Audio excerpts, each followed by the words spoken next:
गांव का नाम था चमंडी। चारों ओर फैले हरे भरे खेत, पास बहती छोटी सी नदी और मिट्टी की सौंधी खुशबू से भरा ये गांव अपनी सादगी और मेहनतकश लोगों के लिए जाना जाता था। गांव के बीचों बीच एक पुराना पीपल का पेड़ था, जिसके नीचे हर शाम चौपाल लगती थी।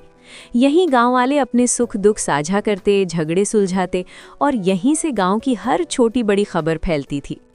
चमंडी में रहता था अमरेश, एक सीधा साधा किसान। उसके पास 3 बीघा जमीन, एक कच्चा मकान और एक दुधारू गाय थी। गाय का नाम था राधा। सफेद रंग की, बड़ी बड़ी शांत आंखों वाली और इतनी दूध देने वाली कि अमरेश का पूरा परिवार उसी पर निर्भर था। अमरेश की जिंदगी बेहद सादी थी।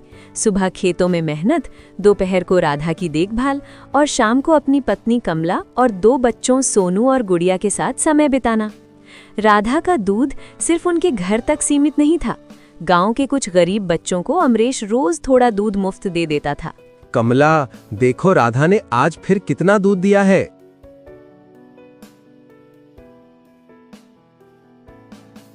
हाँ जी, इसी के भरोसे तो हमारा घर चल रहा है। बाबा, आज मुझे भी दूध ज्यादा देना। और मुझे भी। सबको मिलेगा, और बाहर वाले छोटे बच्चों को भी। अमरेश का मानना था, गाय का दूध सिर्फ शरीर नहीं, इंसानियत को भी ताकत देता है। लेकिन ये कहानी सिर्फ राधा के दूध की नहीं थी। ये कहानी थी लालच, भरोसे और गांव की एकता की।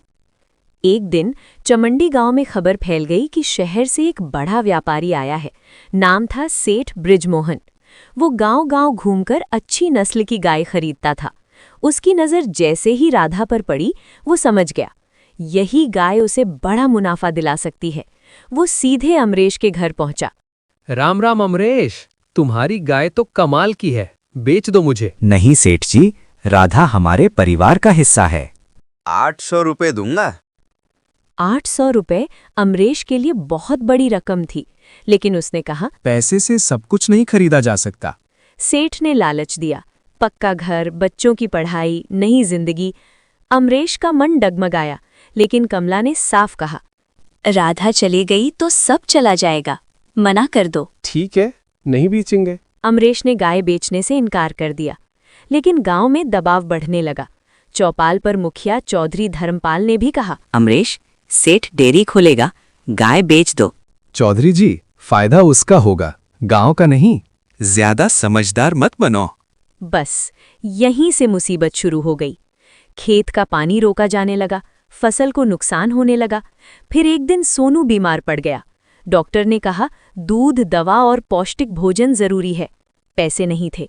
मजबूर होकर अमरेश सेठ के पास गया। सेठ बोला, उधार दूंगा, लेकिन नहीं चुका पाए तो गाय मेरी। ठीक है। अमरेश ने मजबूरी में मान लिया। कर्ज बढ़ता गया। उधर सेठ ने गांव में सस्ता दूध बेचना शुरू कर दिया। अमरेश की कमाई खत्म होने लगी। तभी गांव में मेला लगा। एक संत आए। अमरेश ने अपनी पूरी कहानी सुनाई। संत बोले, क्या परेशानी है बेटा? सेठ सब छीनना चाहता है। जब गांव टूटता है, लालच जीतता है।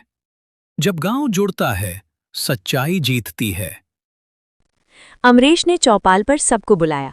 आज मेरी गाय जाएगी, कल तुम्हारी जमीन। अगर हम नहीं जागे तो सब बिक जाएगा। धीरे धीरे गांव जाग गया। हम तुम्हारे साथ हैं। लोगों ने सेठ का दूध खरीदना बंद कर दिया। सबने मिलकर अमरेश का कर्ज चुकाने में मदद की। सेठ धमकाने आया, कर्ज चुकाओ, नहीं तो गाय मेरी। लेकिन अब पूरा गांव साथ अब अमरेश अकेला नहीं है। था। चौधरी ने भी साथ छोड़ दिया। आखिरकार सेठ, अब तुम यहाँ नहीं रह सकते। सेठ चमंडी गांव छोड़कर भाग गया। तुम सब पछताओगे, गांव नहीं बिकेगा। अमरेश ने राधा को प्यार से सहलाते हुए कहा, तू सिर्फ गाय नहीं, हमारी एकता है। कमला, आज हमारा घर ही नहीं, पूरा गांव जीत गया। और चमंडी गांव फिर से खुशहाल हो गया, जहां गाय का दूध सिर्फ व्यापार नहीं, विश्वास और इंसानियत था।